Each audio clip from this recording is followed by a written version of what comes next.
Hello and welcome to Lightways at Life Astrologer with me, Anna Isabel, and I'm joined by two wonderful guests, Johndennis Govert and Hapi Hara.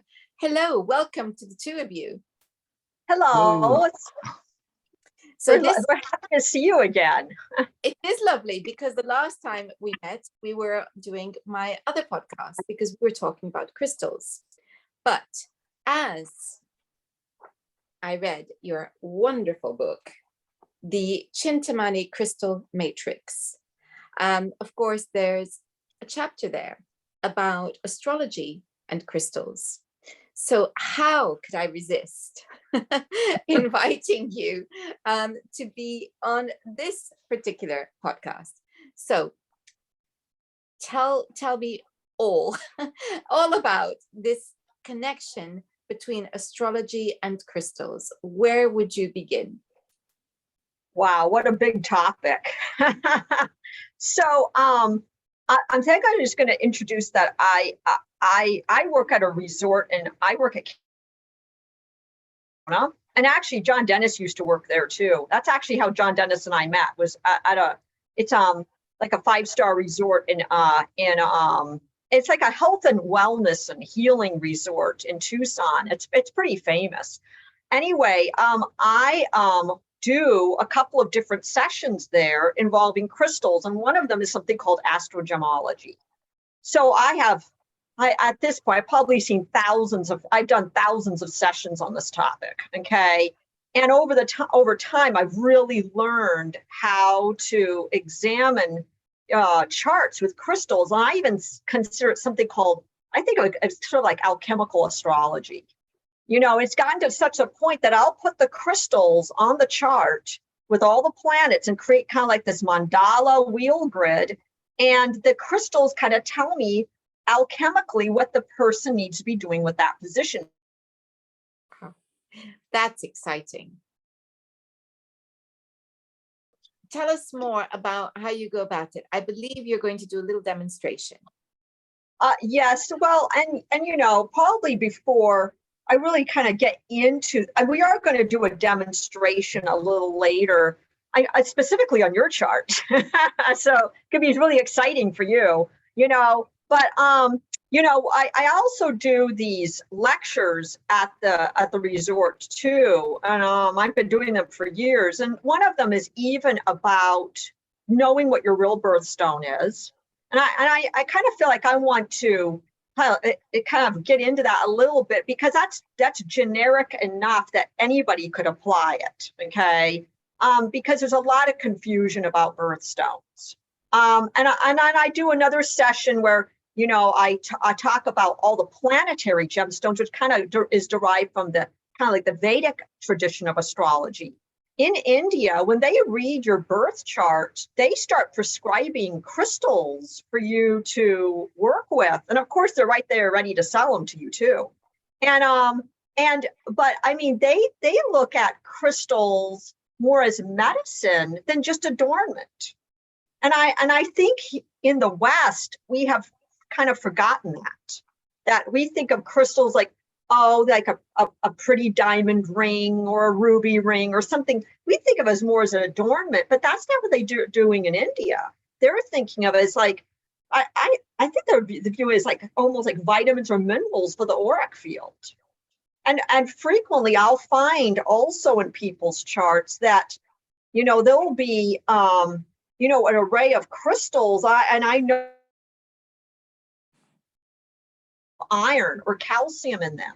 And then I'll kind of ask the person, like, okay, what's going on with iron with you or calcium? And a lot of the time they'll say, oh, I can't absorb iron, or I'm calcium deficient, or things like that, or like magnesium will show up. And I know that's in the crystal because I'm a little obsessed with crystals, so I even know what's in them too. And then it kind of gets into this thing like, you know, they're really there to balance the auric field or even help us to absorb minerals, kind of like at the biological level too. And I think this is something that we're kind of missing with all of this. You know, even from an astrological standpoint, you know, I think of when you read like an astrological chart, it's a little diagnostic, but the crystals are the alchemical piece to start making the shifts. Okay. They're the practical tool you can work with. Plus, it's just fun. Like, I mean, people like them. I read their charts because then I give them a shopping list. And then how fun is that? They have to go out and buy some new jewelry. It's a great way to do therapy, you know? It is. And I love using crystals when I'm meditating. And it's different every time. But I do find that placing them on the chakras, very often there I can feel the resonance. I can feel that energy. And it really is quite special when that happens. It doesn't happen every single time, but it happens frequently enough for me to kind of look forward to seeing if it's going to happen again. Yes.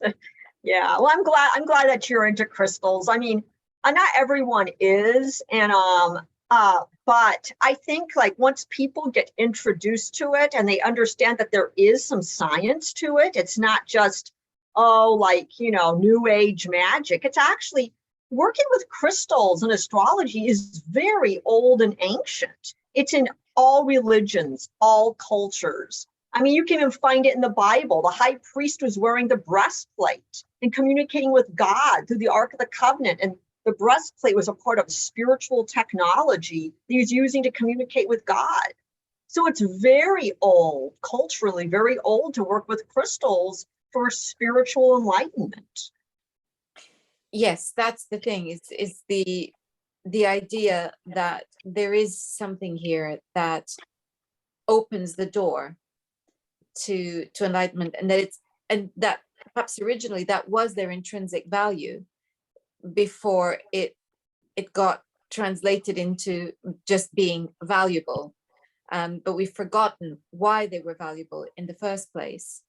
So you're right about the confusion around birth gemstones, because I'm forever seeing it just being assigned to the month and not the actual sign. That's one source of confusion.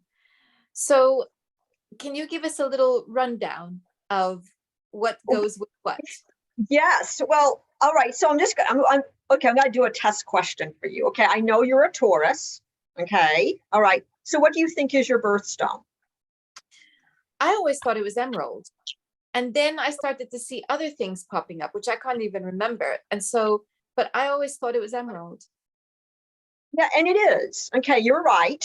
But I do when I'm working with people like in lectures, I go around the room and asking people, what do you think your birthstone is? And a lot of the time they're off, usually by one. And the reason being is because they're going by the month, not the sign. Now, astrology invented birthstones. So you definitely want to go by the sign, not the month, because otherwise that means 30% of the time people are wrong. Since, you know, in astrology, you know, the signs kind of begin around the 20th, generally around the 20th of each month. So that means there's a 10-day problem. Okay.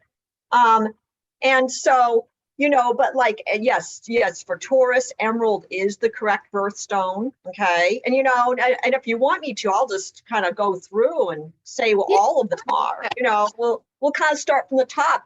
You know, for Aries, it's the diamond. Okay.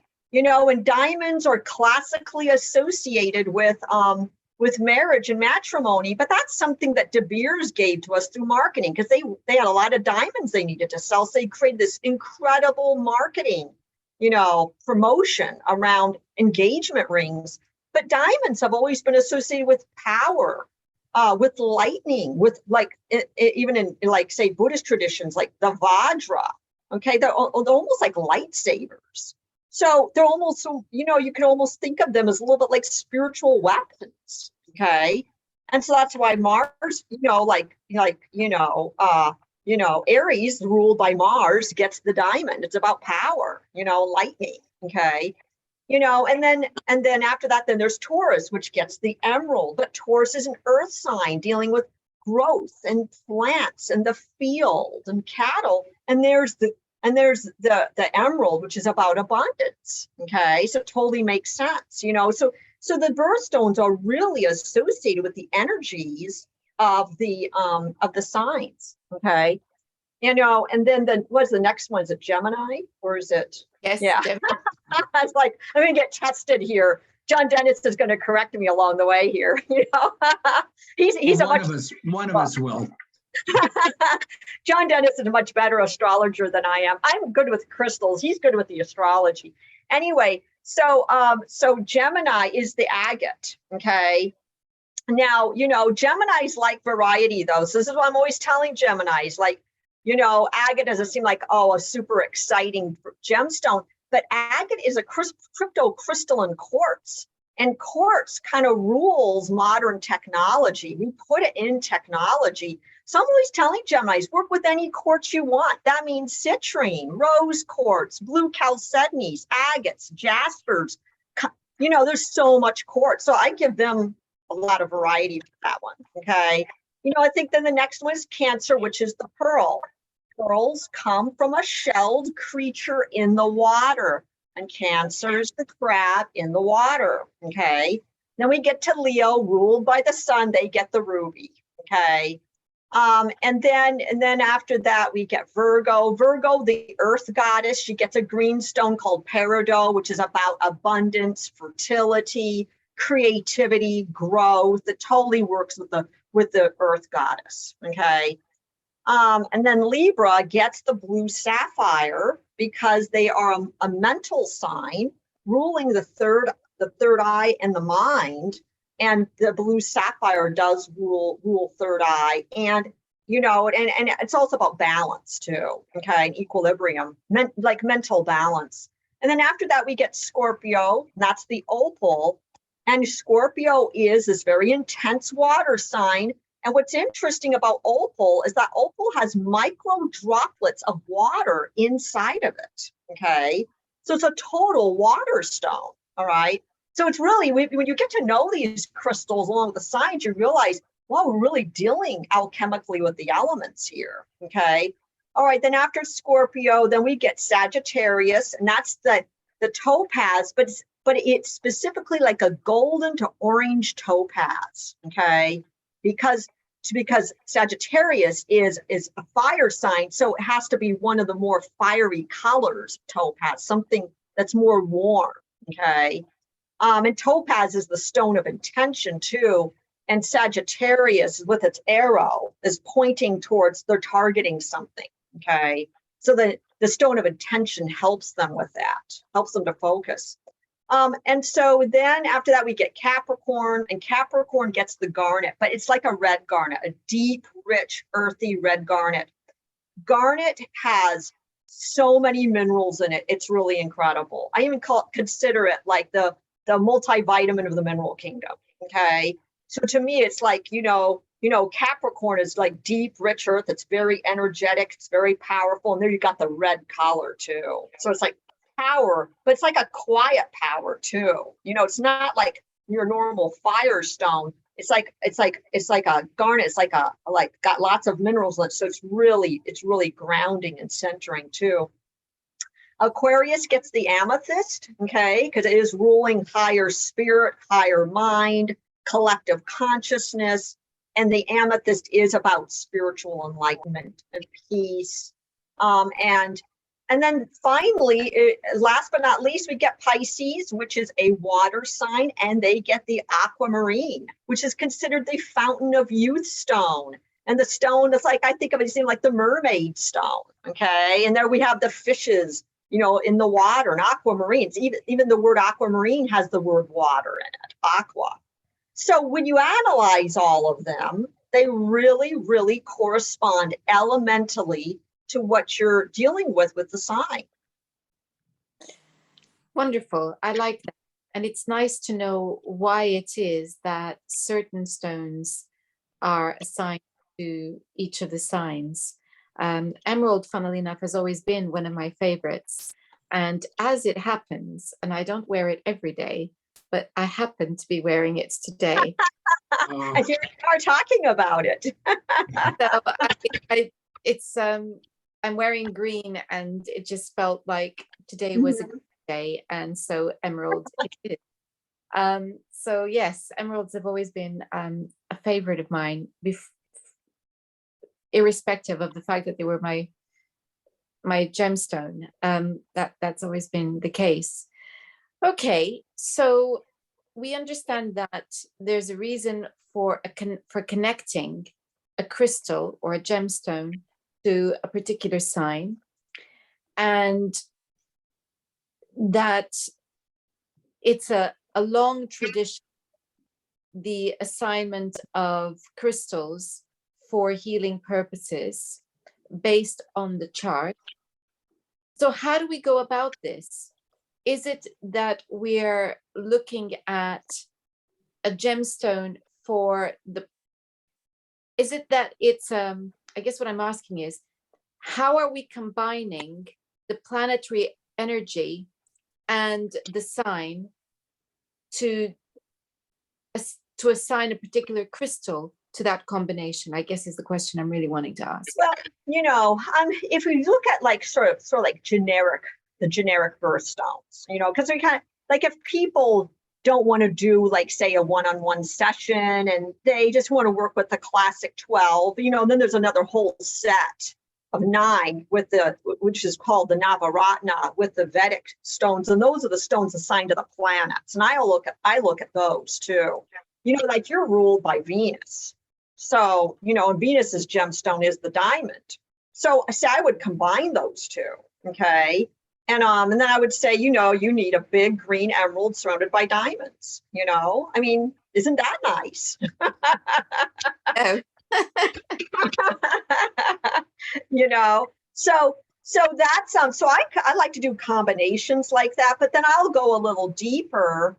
And you already are a Taurus. And I looked at your chart. You actually have Sun and Venus in Taurus. Okay. And, Venus actually is, is one of the rulers of Taurus anyway. So that brings in a lot of Taurus energy into your life, into your being. And so, emeralds and diamonds are great, and absolutely you're going to have a harmony with them. Yes, you should work with them, but if you want to bring in some balance, you might want to look at some other stones, okay? Because you already are a Taurus, okay? The emerald and the diamond are just making you even more Taurus, okay? And hopefully an enlightened Taurus, okay? That's how I kind of look at it. But if you want balance, you need to be working with other things in the chart. So I kind of look at it, like what is your polar opposite sign? And then bringing in energy from that pole to help balance your Taurus. Your polar opposite sign is Scorpio, okay? And so I frequently tell people, if you want a balancing stone, go use the exact opposite sign stone, all right? And so that's going to be the opal for you, okay? So it's bringing in that water. And so when you combine the emerald with the opal, it's like you got like, plants and growth, the green verdant plant growth. But plants in the dirt need water in order to grow. So that's what the opal's doing. It's bringing in the water to make your creative life more fertile. In fact, I think that dynamic right there of like combining Taurus and Scorpio together, that's like a dynamic creative duo, okay? I mean, that's like you're going deep into the rich earth, the deep water, the deep earth, and then you're combining those two together. Of course, you bringing in Scorpio means you got to change something, okay? You can't just be stubborn and fixated like the bull. You're going to have to bring in some change and transformation.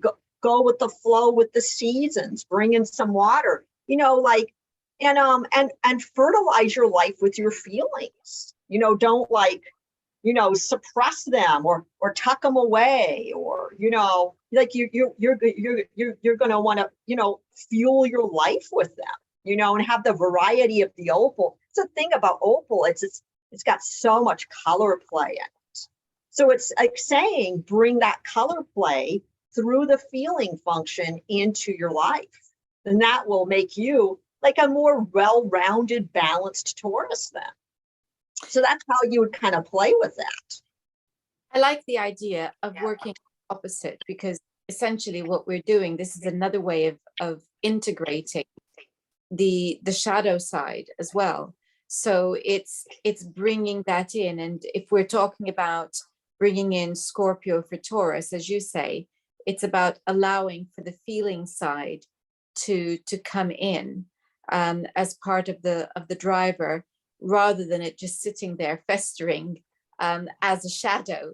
It's much better to allow it out into the open, be aware, because that's a healthier way to be.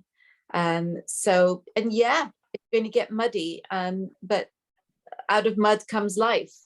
So it's a very important image, because earth without water is absolutely hard, and it's very difficult for anything to flourish in that hard earth. We only need to see what happens in some to the ground, and we've had a few weeks without rain. Lovely, we're enjoying the sunshine, but the ground is really, really hard. And for those of us who are gardeners, and yes, I am, as a Taurus, I am a gardener, we can see the difference. And yeah, it's a bit of a pain. It gets slippery in winter when it's all muddy, and but it's fine, because that's life.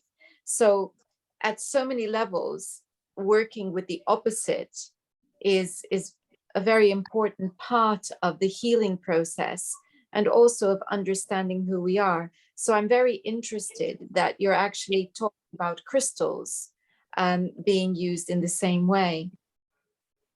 Yeah, yes. And you know, I invite Johndennis to comment about polarity too, because I feel like he knows a little bit more about this.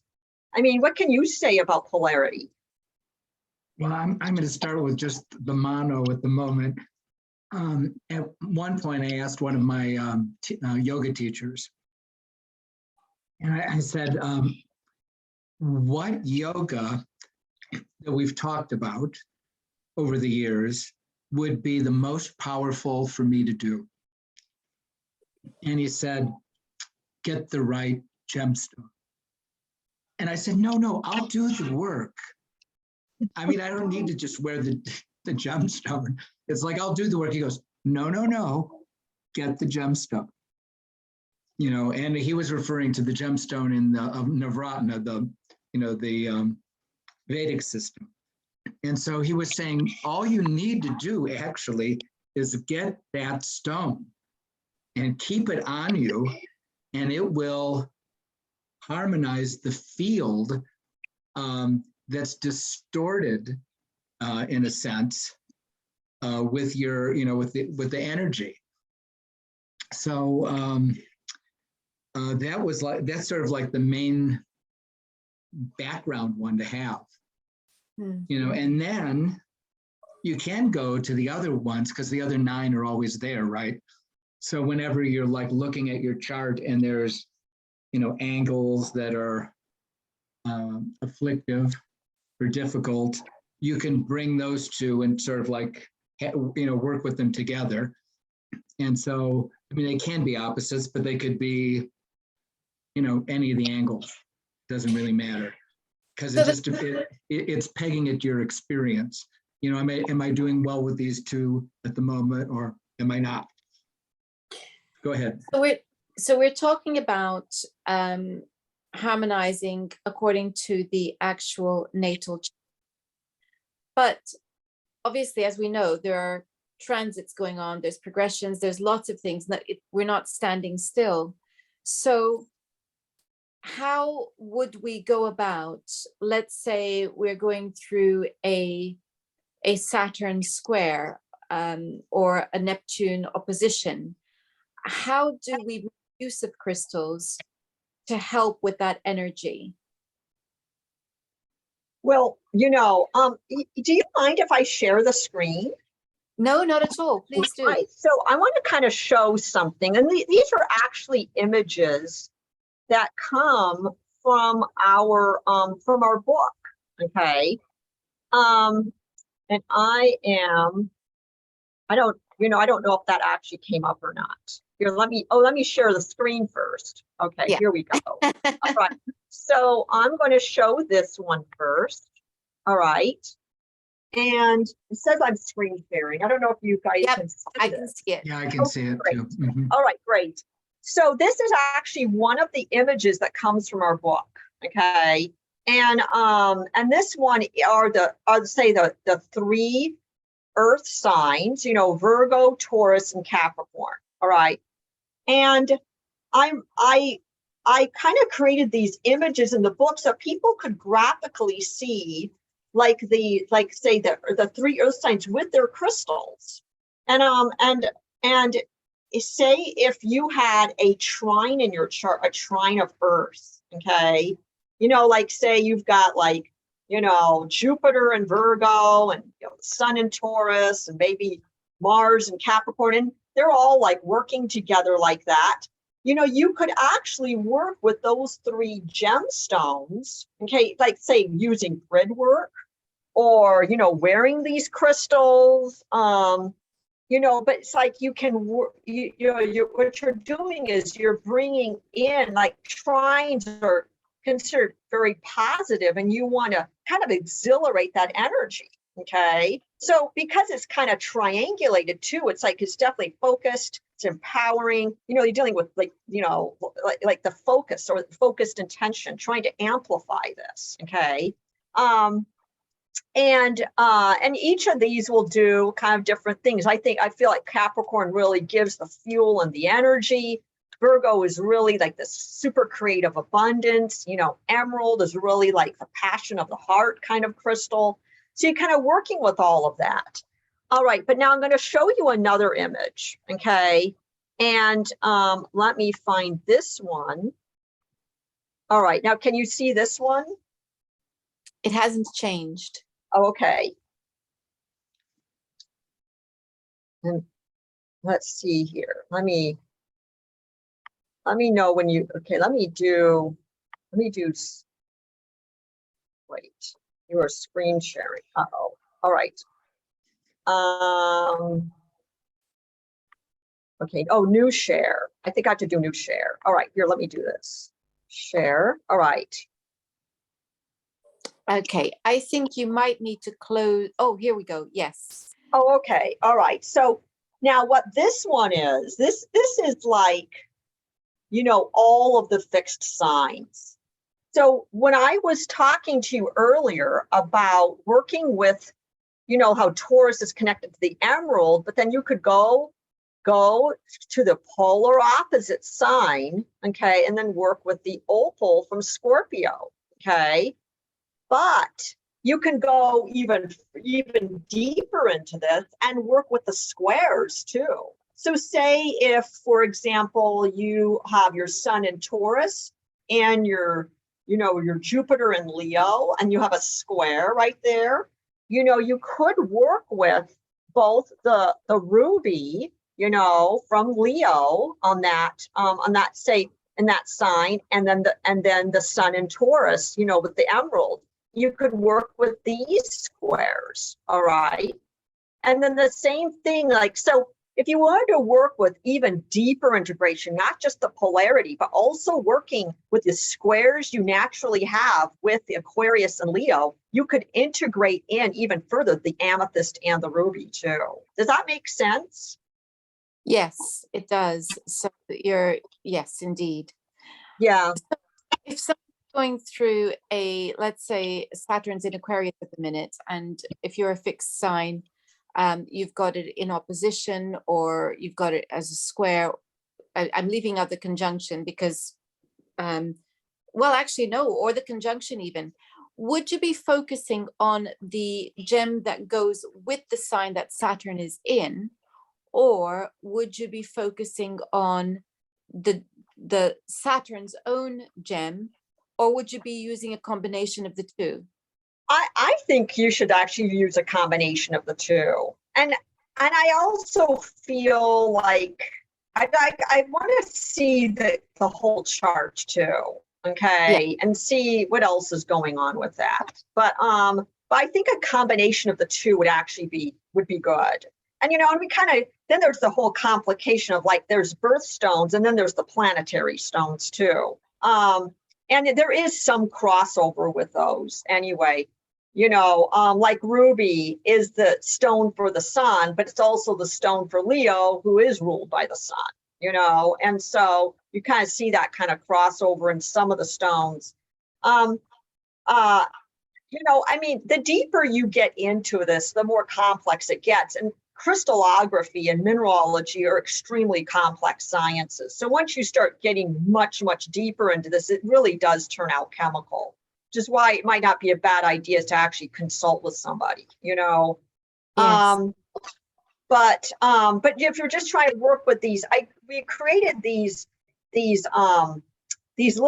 graphs, these figures or graphs in our books that people could kind of see it a little bit better, and that it would start making sense. Because, you know, when you're working with birthstones, it's like it seems almost random. Like, well, why is that connected to that sign? When I was younger, I always wondered that, and I finally figured it out. I stopped and studied it and really got into the crystals. I'm glad I did, because it made a lot of sense to me once I figured out the colors and what was in the minerals and what was going on with them. You know, once you kind of figure this out, you also realize there is a very sacred, deep science that makes sense, that's very old and ancient, that I think we kind of lost touch with. Indeed. Yes.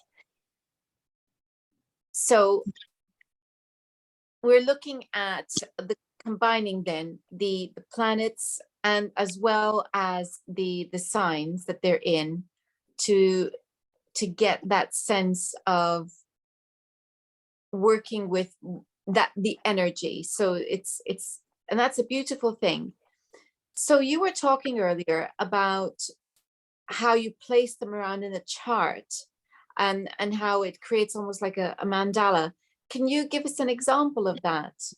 Well, yes, and so we're going to go a little deeper into this. There actually is a crystal assigned to every degree in the zodiac. Okay. And that's 360 degrees. And that's 360 degrees. And then even within that, some of those could be generics. Then you got to figure out the color.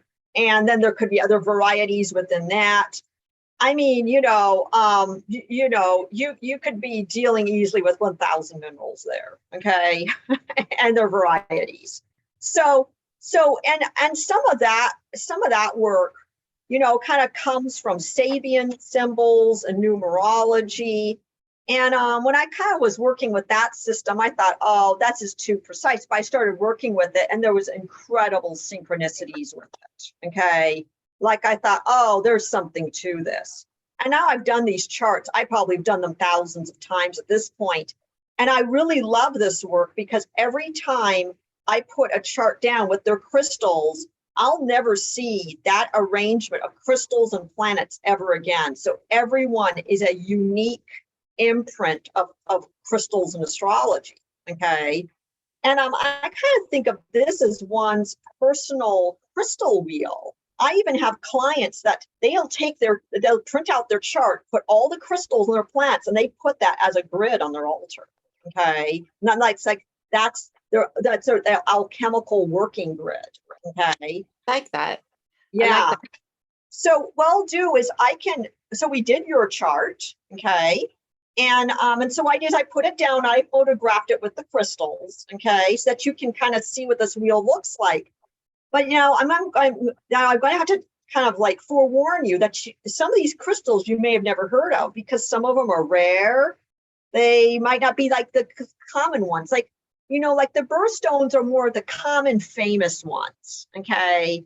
And one of the reasons why rubies are so famous is because they've been connected with the sun for thousands of years. They have to do with energy and life force. That's why they got famous, okay?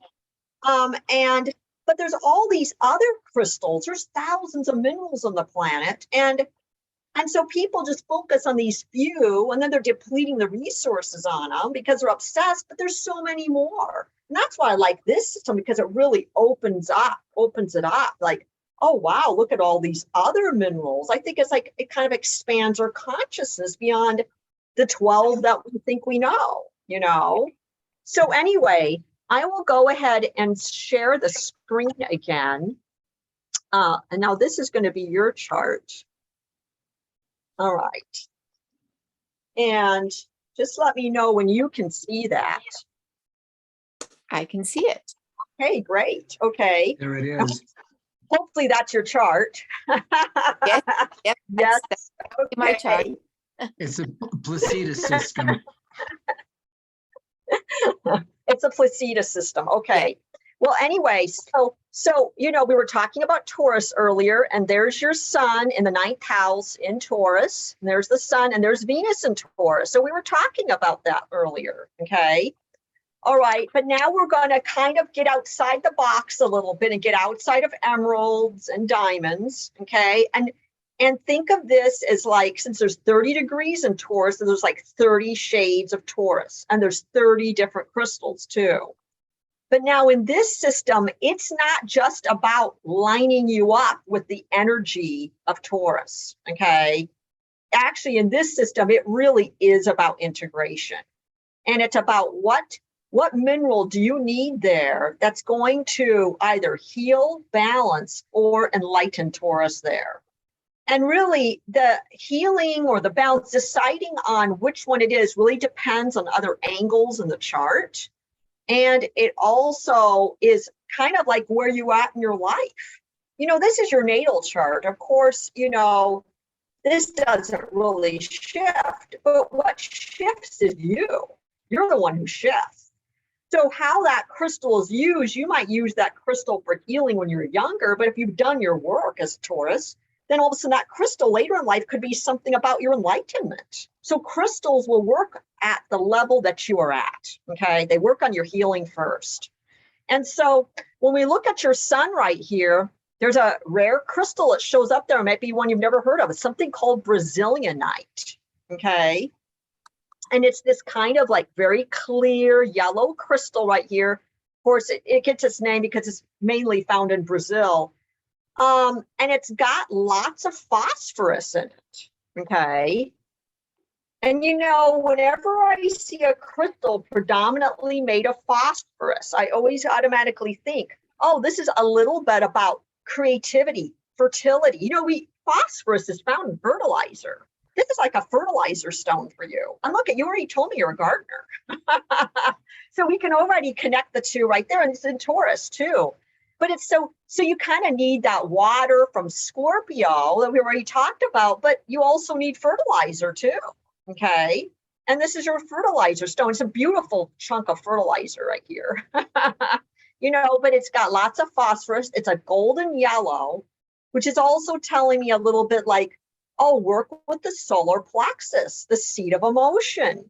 So this would be a great crystal for you to kind of like put it in your hand, warm it up, spend a little time warming up, getting to know the crystal. I always try to tell people, spend 5 or 10 minutes just warming up the crystal so that your bioelectrical field is actually turning it on and waking it up. It's like a chemical interaction. And then place it over your solar plexus and just send that golden lemon light right into your solar plexus.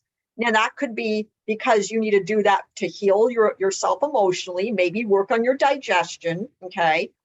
Or perhaps it's to balance your emotions, or maybe it's about manifestation, because your stomach is the seat of manifestation, okay, your solar plexus area. And so it is saying work on the solar plexus for your sun. That's how you really bring power to it, okay? And also, since it is the fertilizer stone, you also need to feed yourself correctly too. Feeding yourself good quality, nourishing food that you can digest and that you enjoy, and slowly eating it is all part of what I'm seeing with this crystal in that position. So give me feedback, Anna. How does that resonate with you? I love that. Yeah, I am.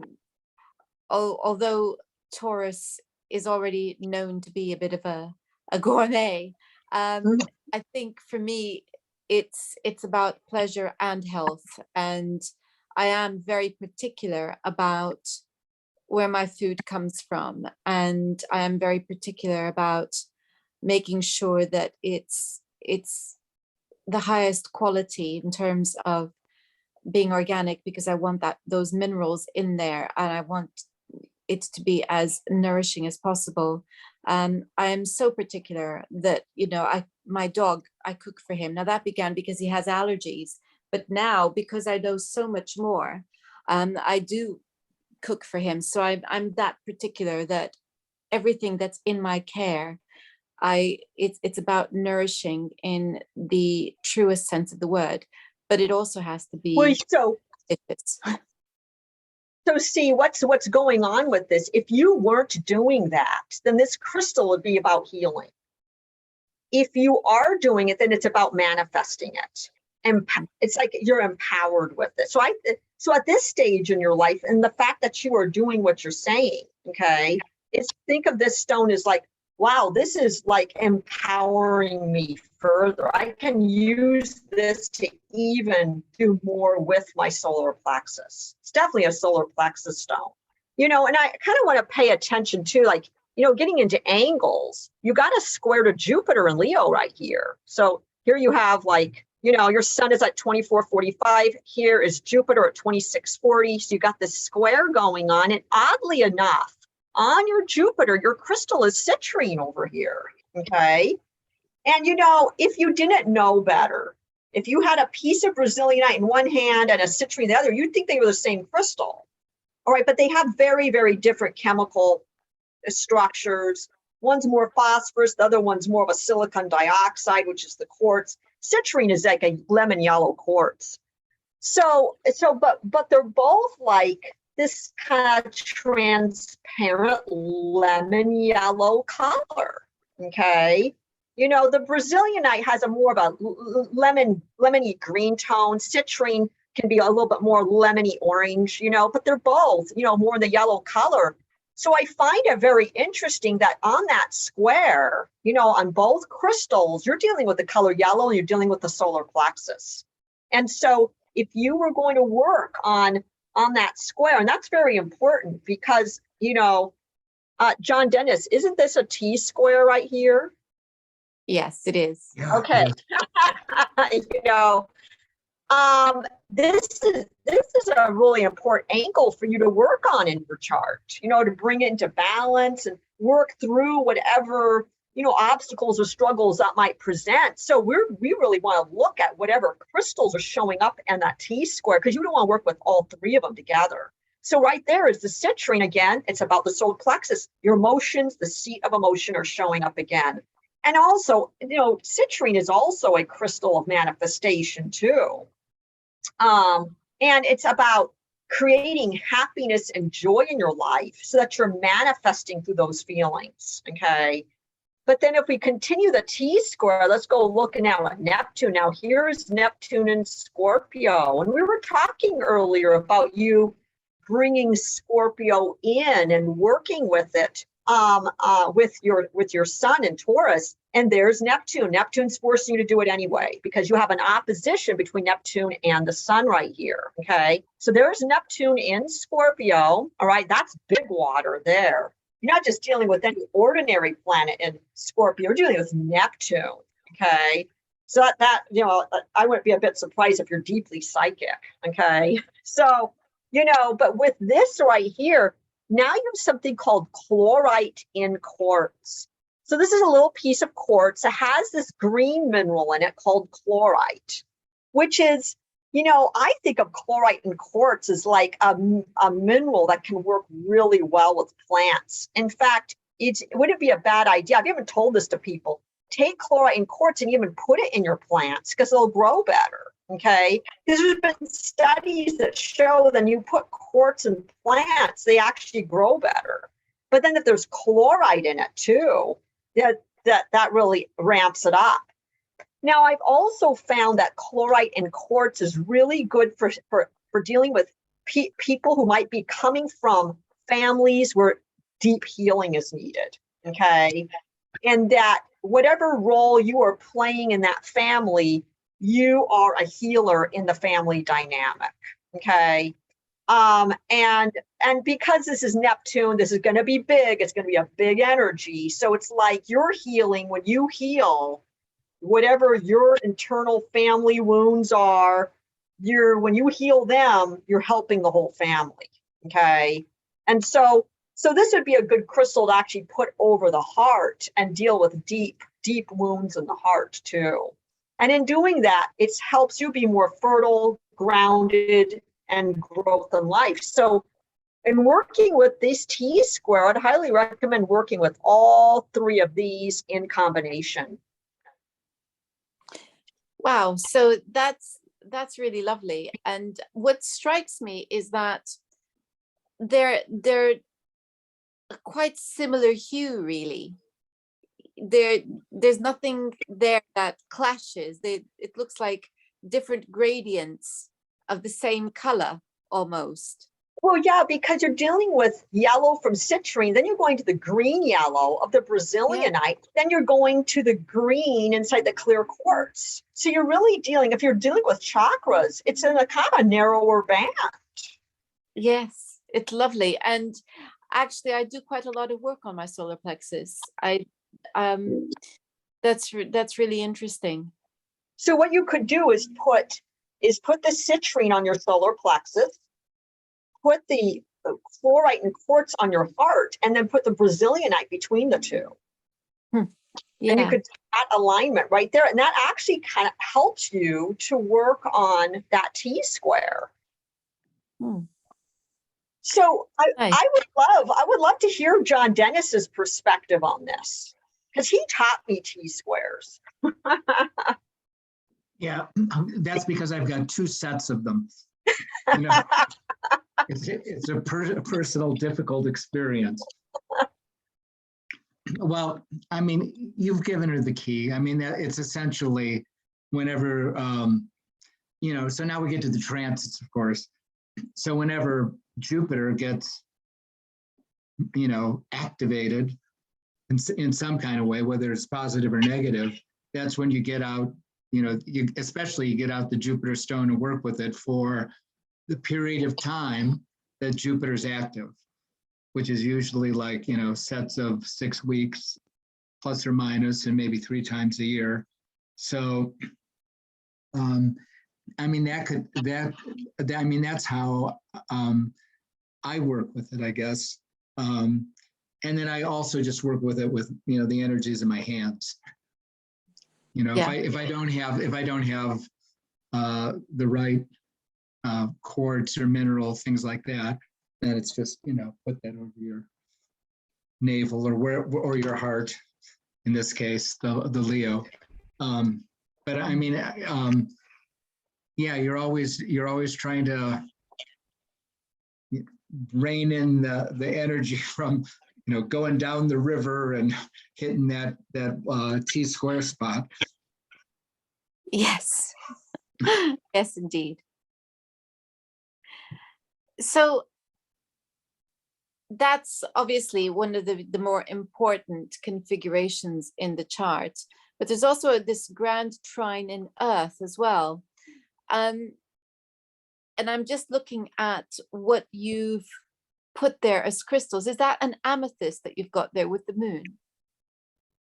This is actually purple fluorite. And actually, when you were talking, I was just thinking, well, we want to look at this. You guys, you got this lovely trine from your moon over to your Venus.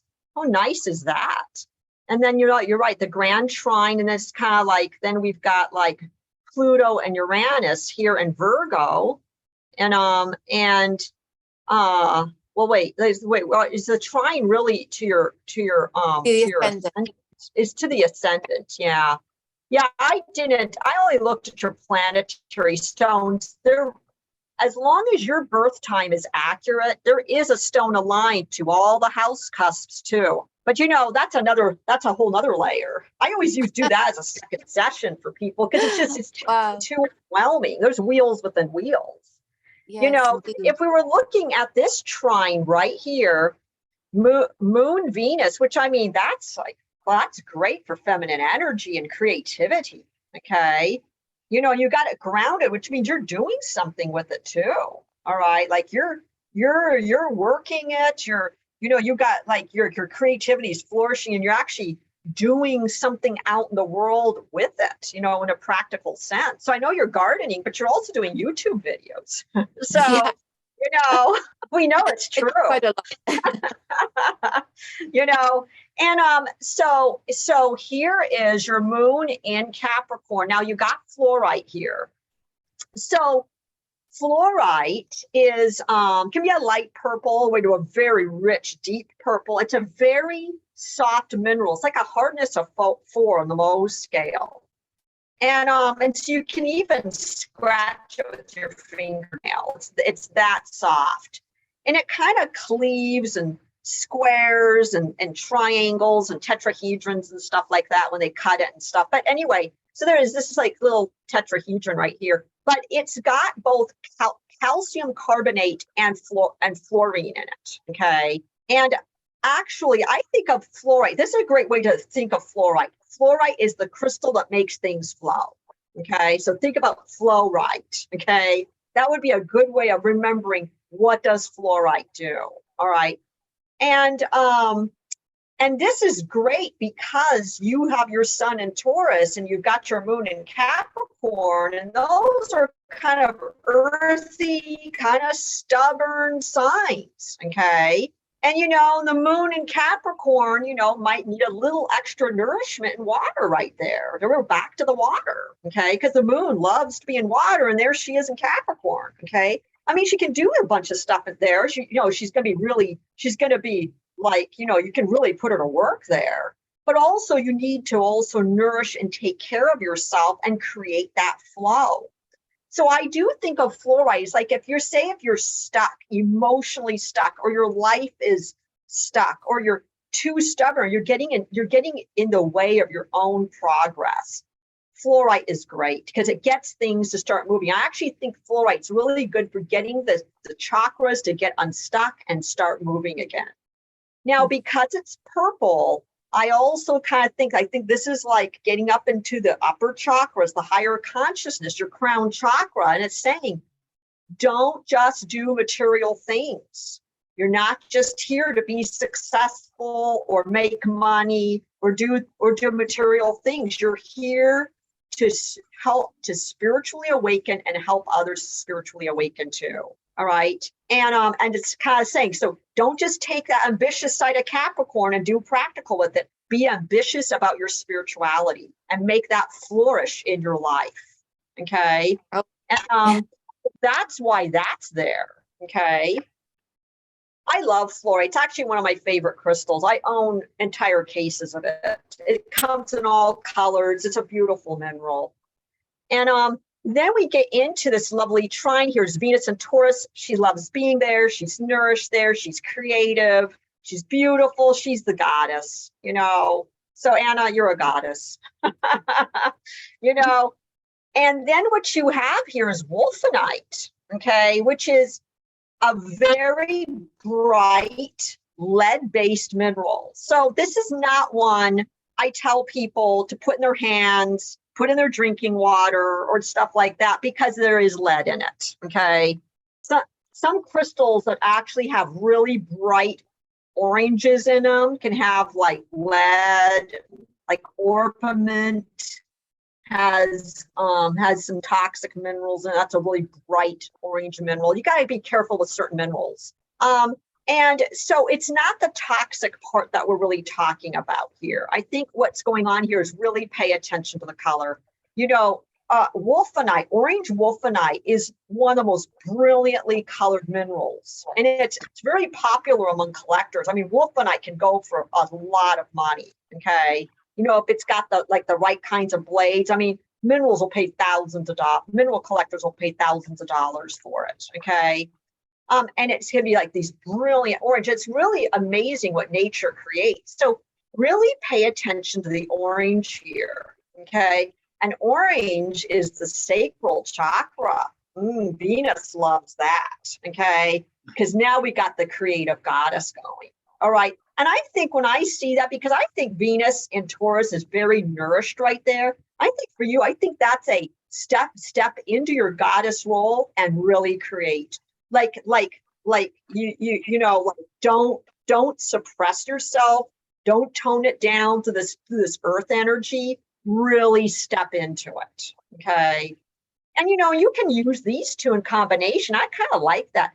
The purple, which is like, let's let's be higher consciousness about this, but then you're going all the way back down to the sacral chakra. To me, this is a little bit like, ooh, even Kundalini awakening kind of energy too. Take your sexual energy, push it up the spine and up into the crown, you know? So I think that's a real dynamic duo. The fluorite's getting it to flow. But I think of the wolfenite, it's like, oh, this bright orange flower just growing in you, waiting to rise, waiting to come up. Okay. So those are two dynamic crystals. And I kind of like orange and purple together too. It looks fantastic. They're both rich colors. Interestingly, my crown chakra is often very active. I can feel it. So there is a spiritual aspect to just about everything I do. So I feel like when I'm listening to you describing the role of the gems or what they represent or how they can be used, I'm hearing echoes of what's in the chart, because that 9th house is so strong there. And to me, that resonates with what you were saying about the purple fluorite. So it's, and then of course there's Jupiter in the 12th and the T-square involving Neptune. So that element of spirituality is a very important one in the chart. And it's just interesting to see that being mirrored in that particular gemstone. Interestingly, it's an odd thing, because the one chakra I almost always find difficult to feel is the sacral. And yet you would think, looking at that grand trine, that I would have no trouble feeling it.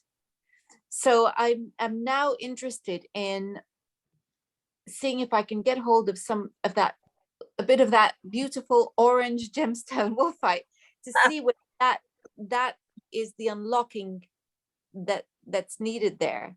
I've been using carnelian with it.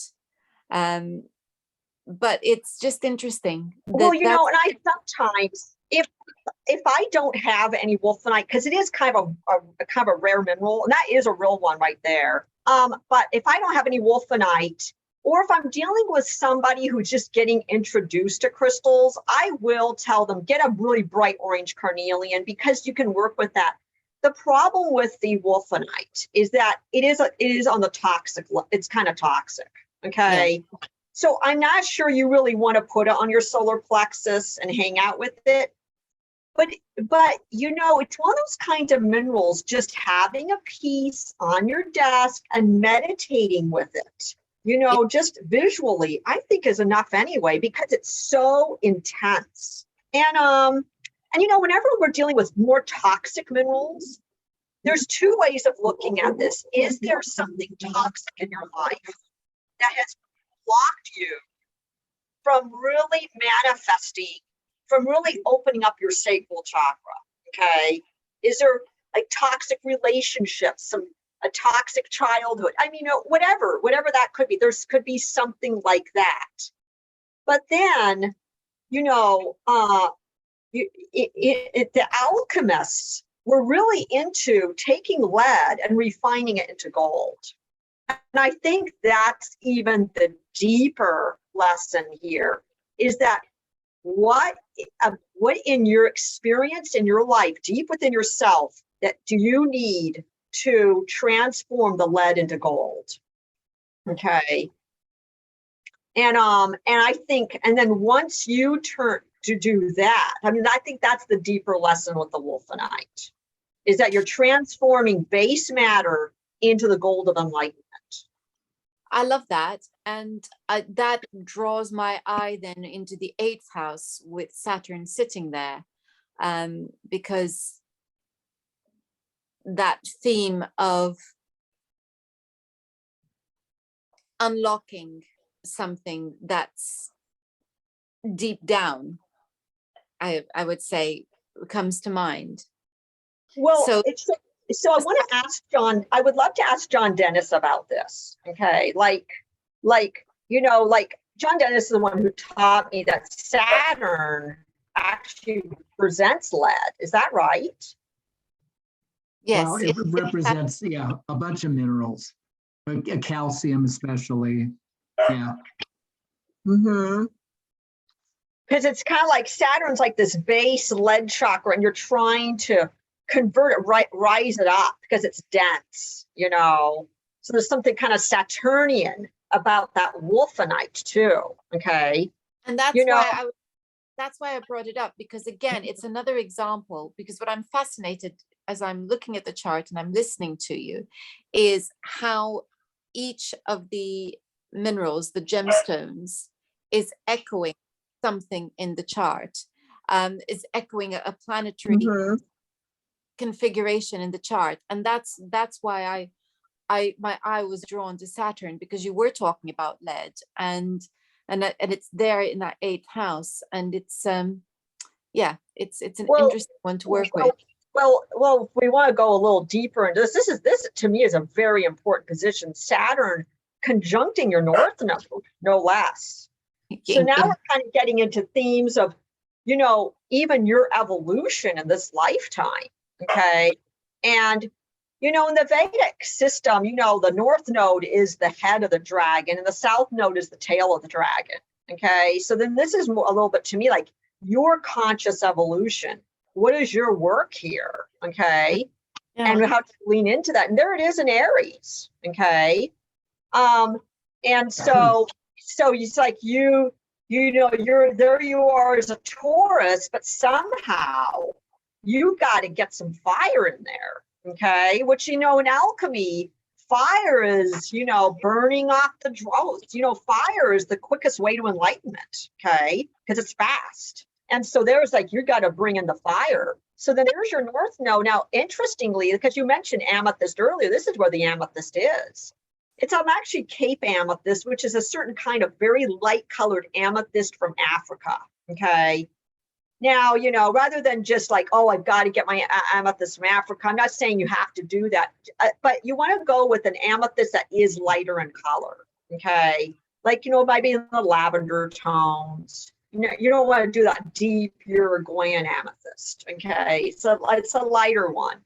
So it's a lighter shade. So there's the purple again. It's again higher consciousness and spiritual enlightenment. Okay. And maybe even peace and serenity, because amethyst rules peace and serenity. It's amethyst is actually really good for calming the mind down enough so that you can actually see the truth about your actual spiritual mission in life. Okay. So it's really nicely aligned with your north node. And Yeah. then there's Saturn in Aries too. Okay. And this is something called rhodochrosite, which is a mineral with lots of manganese in it. Okay. And I think of rhodochrosite as like one of the supreme minerals for healing the heart.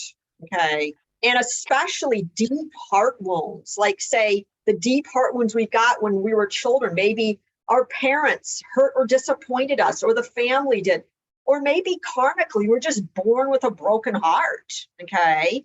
You know, or maybe there was something early in your life broke your heart or wounded you, but it is something about we're dealing with a very deep heart wound.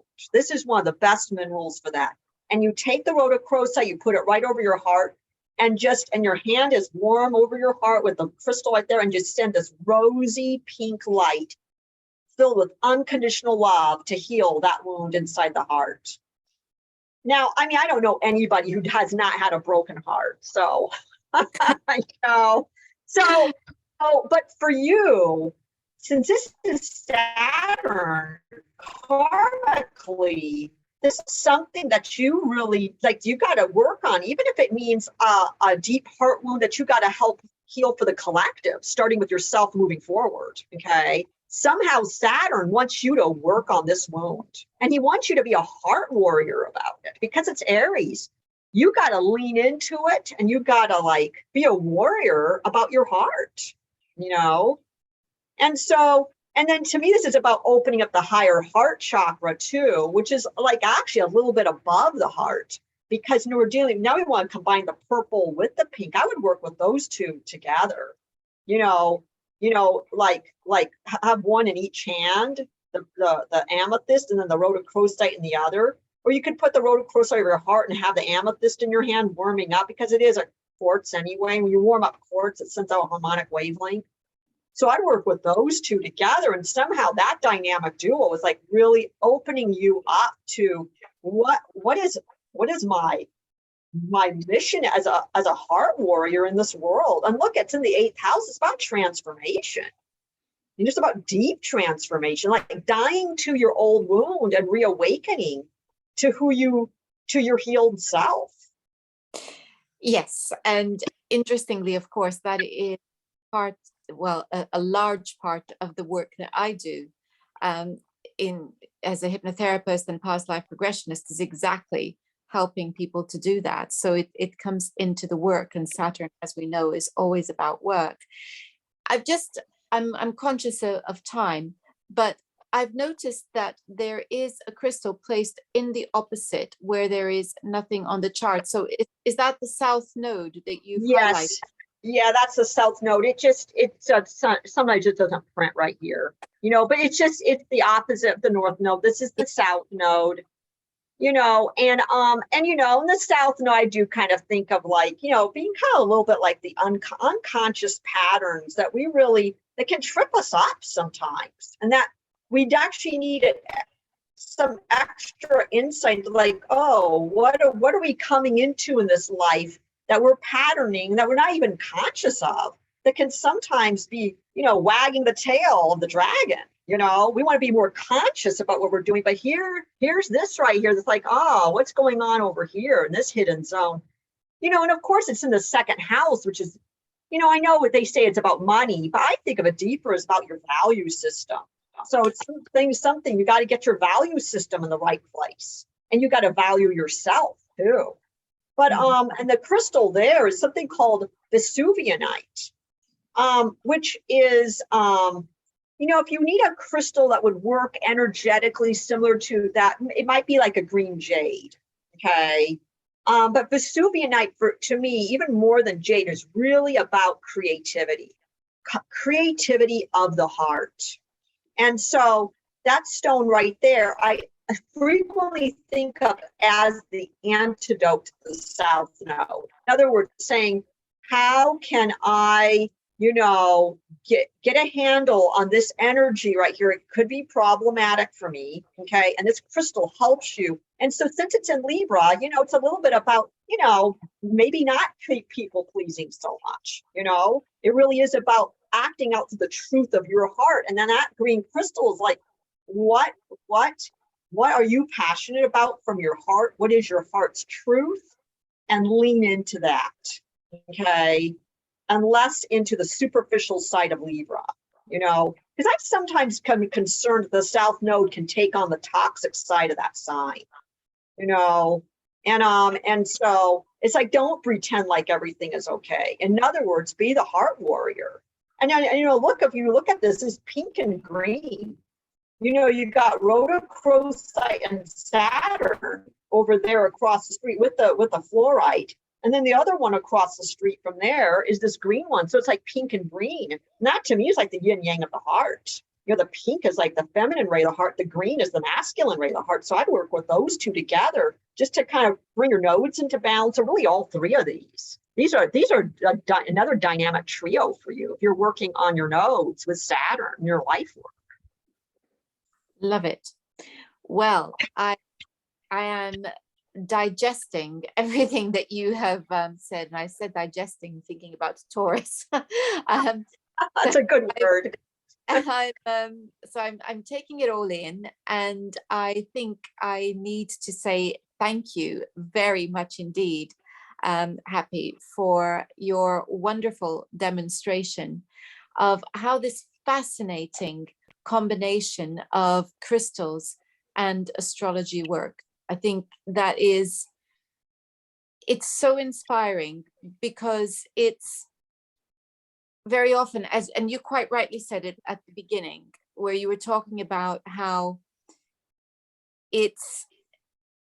astrology is a wonderful diagnostic.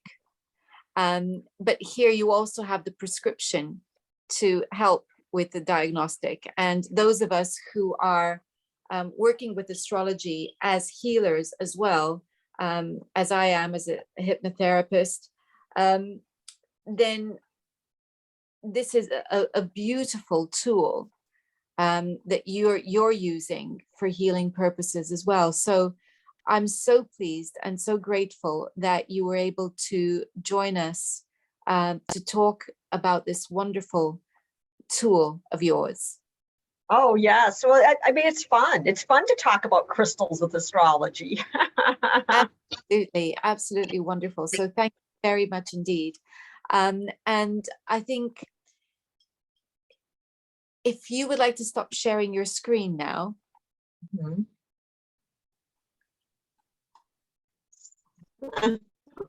Now, if people wanted to get in touch with you, how could they do that? Where could they find? Yeah, so both the website for Johndennis and myself is chintamanimatrix.com, and that's spelled ChintamaniMatrix.com. And then my website address, I mean, yeah, like my email address is hh8179@gmail.com. And Johndennis, what is your website? I mean, what's your email address? It's basically my name, jd.govert@gmail.com. And we also write Johndennis and I write a monthly new moon blog about like the alignment of the new moon, every month, and the crystal that is on that new moon by degree. And so like this past one we just did with Star Ruby for the eclipse that just happened. Okay. And so we talk about the crystal and that the particular astrological alignment too. And both he and I write that blog together.